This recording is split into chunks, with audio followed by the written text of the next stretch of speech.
Hi, I'm Karen Russell, and I'm with Alan Walls, and we're going to go over the posture, asana posture, Parsvottanasana.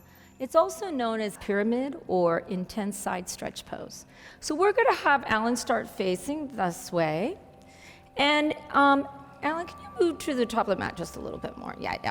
So what you want to do with this posture, the typical old school way of alignment is front heel to back heel.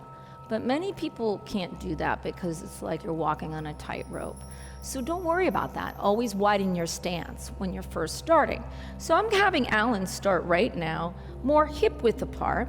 And you notice the back toes are a little bit pointed out, almost like first position in dance, but you never overturn out. The second toe's in line with the ankle and the knee. The front foot is parallel, so we go through our 3 platforms like we always do in every posture. He's rooting down through the feet, right? 4 corners of the feet, which ignites that drawing up action, right? Through the legs and the knees. And we are going to move through this. The ideal thing is to keep your legs very straight. Now, if you have tight hamstrings, micro bending's great, but if you can possibly do this posture without bending the knees and using props and maybe not going down as far, then you're going to really strengthen the knee area. So there's a lot of options here. First, we're going to start with Alan placing, now you have the feet. The second platform is the pelvic girdle. Same cueing, lift the frontal hip bones up, the flesh of the buttocks draws down, right? And then he's going to go to his shoulder girdle, drawing the upper outer arms back and down. Try not to puff up the chest, right? Soften the chest and widen the collarbones. Nice long line of energy from the crown of the head to the heel. Now, what are our options with our hands? So you can put your hands on your hips. I like hands on the hips because it really creates stability. You can clasp behind from elbow to elbow. Elbow to elbow. Yeah, like that. And so this will draw the shoulder blades back. Or if you have the shoulder mobility, you can do reverse prayer. So namaste hands. Yeah. And that's a little tricky, so don't get caught up in that. Alan has a lot of mobility in his shoulder girdle, so he can do that. So we are going to start to forward fold, but you have to go very slow. So Alan will choose his choice for his hands. He likes it on his hips.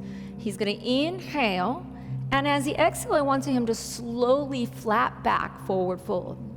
Keep drawing the front foot, hip back. Good. Now he's going to stay there, right? It's a lot of work. He's pressing down through the feet. He's drawing the navel in and up. Shoulders back. The shoulders back will really help you lift up. Stay there.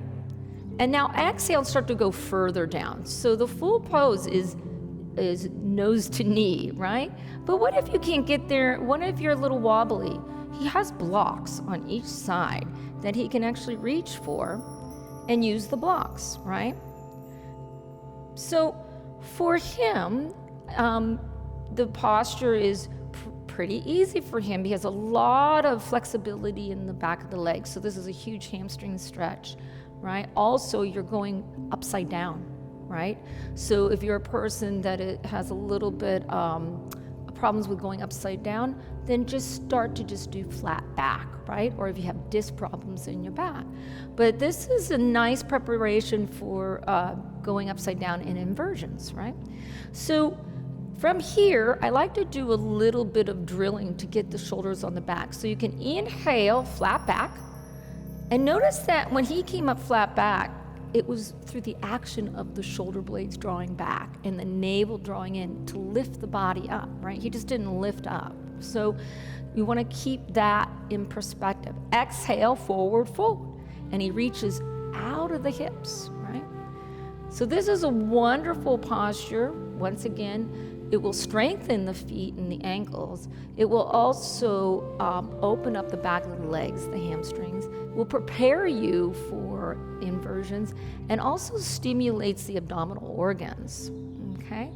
Now, Alan, why don't you show them flat back with the block on the highest end? So with these blocks, you can take them and go a little higher, right?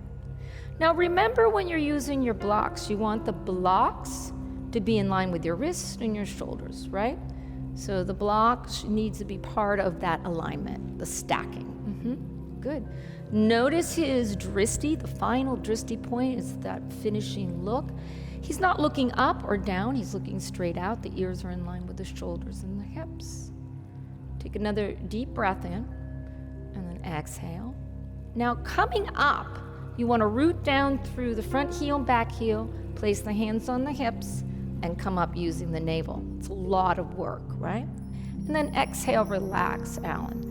So Parsvottanasana, intense side stretch or pyramid pose, is not something that you would do through a vinyasa flow, or you wouldn't be jumping into this. It's intense on the back of the legs, and it's also an inversion. So try to do this halfway through your practice or while you're warmed up, okay? And then also you can just stay flat back or go further down, right?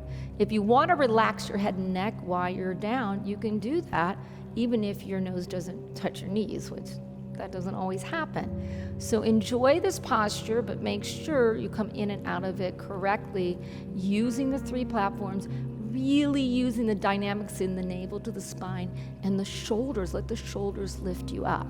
And that is pyramid pose, Parsvottanasana, also known as intense side stretch pose.